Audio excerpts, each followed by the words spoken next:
All right, and we are live. Hi to everyone out there. Thank you for joining us today for the NSCAA live chat about the 2017 Winter Residentials. We're going to have a ton of fun today talking about what these are all about. And so we're very excited to have some folks on with us today who can speak to these. For those who don't know me, I am Emily Burds. I'm the marketing coordinator at the NSCAA. With me today is Troy McKerrell, who is one of our fabulous Starting Under 30 members. He's actually going to be taking a winter residential this year out in Sacramento. So he's very excited to learn about what these are all about and what you guys have to say. With us today as our panelists, we have Dylan Sutherland. Hi, Dylan. And he is the director. He's the Director of Youth Development at the Chantilly Youth Association in Northern Virginia. So great to have you on today, Dylan. Thank you. Next, we have Lisa Correa, who is in Bowling Green, Kentucky. She is at the Bowling Green High School, and she also coaches at the Sky Soccer Club. Hi, Lisa. Hello. And also with us today, we have Ross Liberati, and he is in Pennsylvania at Bucknell University. So, hi, Ross. Hey, everybody. All right, well, we will just get off and rolling today. So Troy is going to ask our first question. So Troy, take it away. Okay, Ross, this first question's for you. How did the week with the NSCAA positively impact your coaching? I think the biggest way the course probably impacted my coaching was my style. So when you're, being evaluated by the big group of other coaches, you get a lot of feedback with what you're telling your players and, your stoppages in play and how you're addressing a big group of players on the field. So personally, I had to learn that when I first started, my stoppages were way too long. I was overcoaching. After I made a few mistakes, got a lot of feedback from other coaches there, I was able to really shorten it up and become a more effective and I would say disciplined coach overall. So it was good. I think the feedback from a lot of different, the college, club, high school level was really beneficial to me because there's 1,000 different ways to coach everybody, but hearing different strategies and viewpoints was really beneficial to me. Excellent. All right. Anybody else have any comments for that question? Anybody else you'd like to throw in, Lisa? So how did the week positively impact your coaching when you were in the winter residentials? I'm sorry, was that to me? There was a lot of background noise. Yeah, no, so yeah, let us know. I'm kind of in the same boat. It was great to have all the different coaches there and great feedback and, going through the sessions and the training sessions and seeing the different coaches with their styles and especially the staff coaches. They were so great and letting you know if they're talking too long and if you need to move around or your proximity and just cleaning up your area. It was just all great feedback and it was a really positive experience. Awesome. And how about you, Dylan? Yeah, just to piggyback off what they were saying, I agree completely. For me, it helped me kind of see, from the beginning, going from the national, getting all the way to the premier and seeing the field, seeing the full picture, starting seeing the relationship between two players build into the relationship between 11 players. That on top of the excellent peer-to-peer collaboration we had, on top of the excellent instructors, I think those are all things that I took away. Awesome. All right. Troy, what's our next question? Okay, this next one is directed at you, Lisa. As a young coach, I always get nervous when planning or completing coaching assignments, and I like to ask a lot of questions or get a second opinion. Did you feel comfortable approaching staff or other coaches for help and guidance while planning and completing your assignments? Yes, it was very comforting because just like they said, the peer-to-peer was great. We met as coaches during our planning times. And we'd get feedback from them, get suggestions. We could meet with the staff coach. We could also meet with the assistant staff coach. We had players who had taken the advanced national who were also there in order for us to use them for, pick their ideas and maybe they could give us suggestions. It was great. We also had the premier and national and advanced national all going on at the same time. So there was just an abundance of reference for coaches that you could use. Awesome. And Ross, what say you? I found that even though, each leader, I had Nancy last year, even though each leader had a lot of coaches they were teaching at the time, they were very approachable. So whether it was going over your practice plan, whether it was going over what you were testing on that day, they were always open to questions and gave really positive feedback a lot of the time. And even at night after dinner, when everything was said and done and, people were hanging out at the hotel, socializing, it was all talking about what they were doing that day, their viewpoints on things. So just what Dylan brought up, the peer-to-peer, made me feel really comfortable with, asking what someone might consider a dumb question. There really was no dumb questions. Awesome. And Dylan, what was your experience like? It's kind of funny, you go to these and you're playing the whole week. I mean, if you're young, you're playing the whole week. So you kind of get a sense that you're on a team and that's your team for the week. And just like you would support the team you're coaching and the team that you used to play on, you're going to do the same thing at the residential courses. And they're great. And all the instructors are incredibly approachable. No one, you almost feel more like a colleague more so than a student, and that was something that I really appreciated about the experience. And again, the collaboration between the coaches off the field and the motivation we got from one another, I think is, it was amazing. Awesome. Hey, Dylan, I'm going to direct this question at you. Sure. What do you think the most valuable aspects of the NSCAA residential learning settings are? Well, kind of what I just said, you're there for a week. Typically you're in a hotel, depending, I think at the venue in Sacramento, you're in a hotel. The facilities are great. A lot of the coaches, in my experience, we're all had a very, robust coaching background as well as playing background. So for me, it was kind of like I get new tools for my workbench, and then I can also sharpen the tools that I already have. And I think those two aspects in terms of my growth as a coach and then fostering an environment for my players that they can develop and grow in as well. I think that they go hand in hand. Awesome. And Lisa, what was your experience in immersing yourself in this week-long kind of camp setting with this course? Well, I thought it was great. I was in a group of all gentlemen, so that was a little different. I was a little intimidated at first. I was mostly younger guys, and I'm a little bit of an older coach, and I kind of went through the national to kind of just give myself another burst of energy as my club career starts back in coaching. I was away from it for a while, and those guys just accepted me, and I got right in there and played a lot, and it is a workout, but I was really excited about it. It's just like Dylan said, you get a lot of tools for utilizing them in club or high school practice, and it just energizes your coaching career. It energizes your players when you bring them back the new material. We even had the staff coaches emailing us some of their plans that we thought were so great that we were like, could we get that email to us? And Nathan Williams did a great job. He had some great training sessions, and people were picking his brain after the training sessions and after dinner and things like that, and you just get a lot of different materials that you can use at any level. It was just very exciting. Ross, anything to add? No, I mean, just the overall knowledge base that's there is amazing. So you have access to all of that, and as coaches, sometimes we get sucked into just what we're doing with the team. It's nice to see what other hundreds of coaches are doing and taking little pieces back. I was told the best things, coaches are all stealers, right? We steal things from everybody. So I took that full advantage of that and brought new ideas back to my team. So it was very valuable to me. Awesome. All right. Okay, so I have been told that the residential courses are a great place to make new connections and friends. Would you agree with this statement? And also, can you give me an example of a connection or a friend that you made and you still keep in contact with?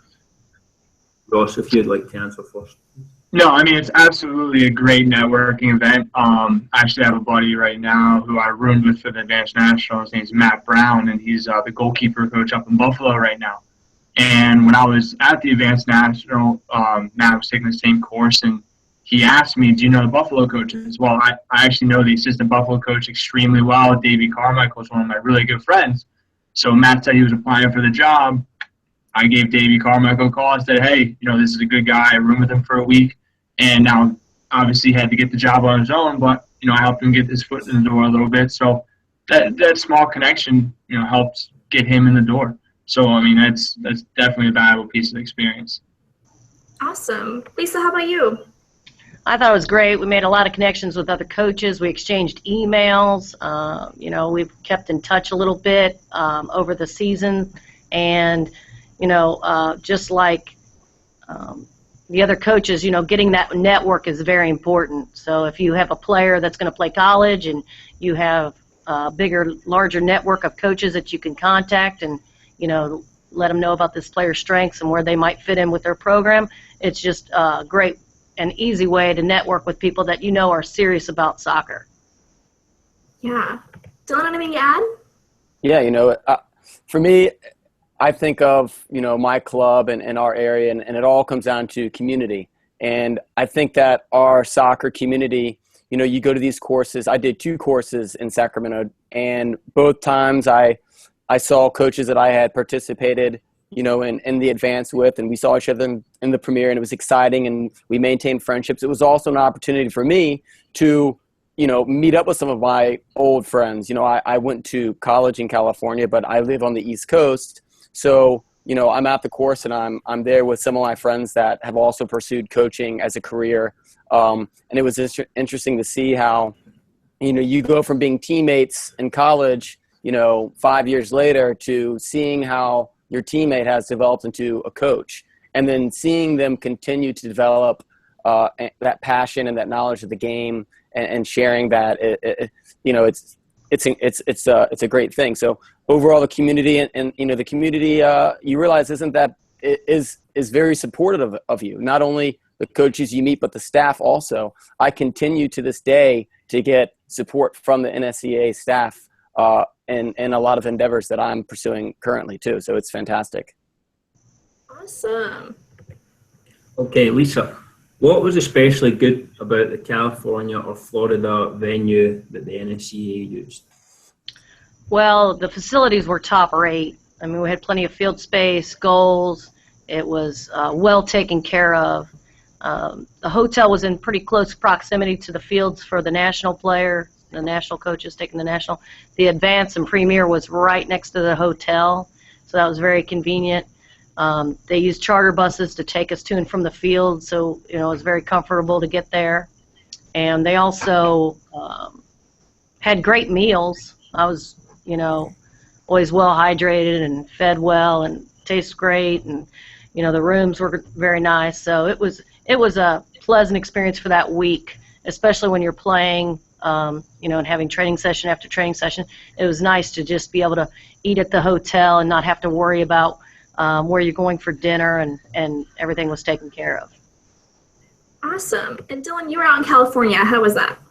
So California is great. Sacramento is a great town. Obviously, you don't have a lot of time to go out and experience the town when you're at the course.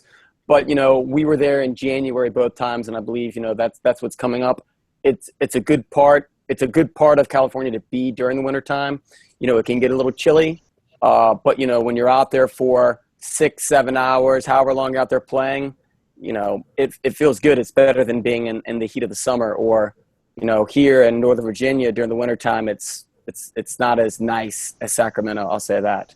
The fields are great, facilities, beautiful grass, hotel. It was in a low quality hotel. Everything was really nice. It was really well organized, very well put together. Overall, I was comfortable the whole time I was there. I felt very comfortable. Awesome. And Ross, how was your experience? Going down to Florida during January when Pennsylvania's 30 degrees, it's a no-brainer. So it's almost like a mini vacation for me. The weather's great, fields were great, food was really good at the hotel. You didn't have to go anywhere. It was all right there. So I had no complaints there at all. Awesome. Okay, Dylan, what takeaways could a coach with an open mind get from the NSCAA diplomas to make their sessions better for their players?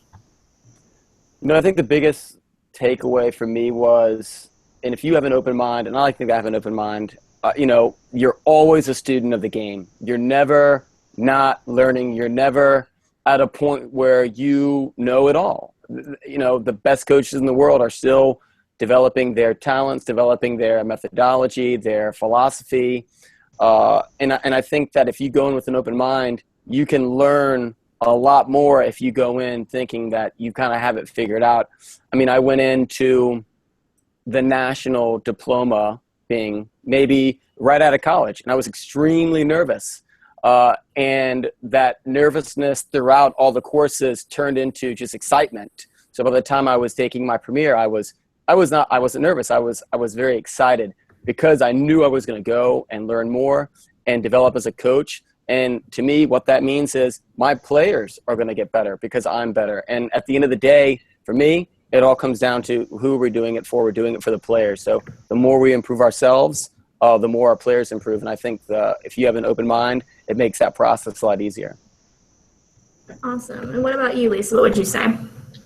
I would just say that I feel like the NSCAA is really there for you when you're going through this process. Just like Dylan, I was nervous, but that kind of goes away and it turns into excitement. The staff coaches were so good; they were very entertaining. A lot of the coaches, have big personalities, and it just is such a positive atmosphere where you get a wealth of information, techniques. It just increases your awareness of how far you can take your coaching and how much better you can become. And just like Dylan says, it all goes back to the players. And, when you can really focus your practices and your training sessions and things like that to make your practices better for your players, the soccer is going to get better in your area. So I feel like our club is reaping the benefits when the coaches go and get these certifications. And I'm looking forward to taking another one. Awesome. And Ross, what about you? We ask our players to get better every single day, and I think it's responsibility as a coach to do that as well. I mean, if we're asking them to work on their game, I think kind of like what Dylan said is we have to ask ourselves to get better. You have coaches there with decades of experience giving you direct feedback about how you are as a coach. And, I think that's very valuable just, to take criticism as a coach as well, because we tend to give it out a lot, right? But making sure that we take it as well is an important part of it. For me, it's adapting to what they were looking for and what they thought was more effective from somebody that has a lot more experience than I do. I thought was very valuable. Awesome. Okay, and final question. If you were addressing a coach considering taking an NSCAA course in January, what would you say to get them over the top in their decision to go? Ross, if you'd like to answer first. It's a really good question. I mean, it's obviously it's a week of your time. It's a week away from your family. It's a week away from maybe if you have kids or your team. But making an investment in yourself to get better will ultimately help everybody else around you. If you're serious about being a coach, club coach, high school coach, college coach, you need to improve in every area that you can. So, I know it's a week away. At least it's a week away in California and Florida where, it's sunny and it's nice weather. And you're learning a lot, which I think is pretty valuable, and there's not many other opportunities in the country that will give you that. So, to me, it's a no-brainer. Lisa, what would your advice be? Yeah, that is tough, being a week away from your family, but I did feel like it was worth it. And, I have 2 small children, and, my husband had to hold the fort down while I was in Florida. And like the gentleman said, we don't have a lot of time to go out or anything like that. It's basically you're there and you're on the training, you're on the pitch, you're in the hotel. And that was another great thing about the hotel. You had a lot of room to meet with your other coaches and really get information and feedback from them. So, it's a week away, but if they were wavering on whether or not to take it, I would just tell them they won't regret it because it's just a great experience, and I'm just so glad that I went through it. Awesome. And Dylan? Yeah, I did the first one, the national straight out of college. I was very young, and there, like Ross said, there are coaches there that instructors have been coaching for decades, and there are coaches there that are kind of at that introductory course that have been coaching for 15, 20 years. And it's never too late, and there's never not a time to learn and try to develop. You can coach Division I soccer, you can coach MLS, and I promise you, if you even go to one of the introductory courses, you will learn something new. And it's better to start now than later, no matter how old you are. So do it. Awesome. All right, well, I think that's all the questions we have today. Thank you guys so much for jumping on and giving us your feedback about what you experienced in the winter residentials last year. And we're so excited. For those watching, the winter residentials this year are January 2nd through the 8th in Sacramento, California, and Sunrise, Florida. So we hope some of you will join us this winter for your next diploma. National, Advanced National, Premier, and Advanced National Goalkeeping diplomas will be available. You can see Troy out at the Sacramento Advanced National course, and many others who are going to be enjoying the beautiful weather, I'm sure, and the great sportsmanship and learning. So thank you guys all for jumping on, and we hope that we'll see you all soon. Remember, we're out in LA for convention, January 11th to the 15th. We hope to see you guys all there. So thanks, everybody. Have a great rest of your day. Thank you. Thank you. Go on, Troy. Right. Luck, Troy, on your 30 to 30. I wish they had that when I was 30.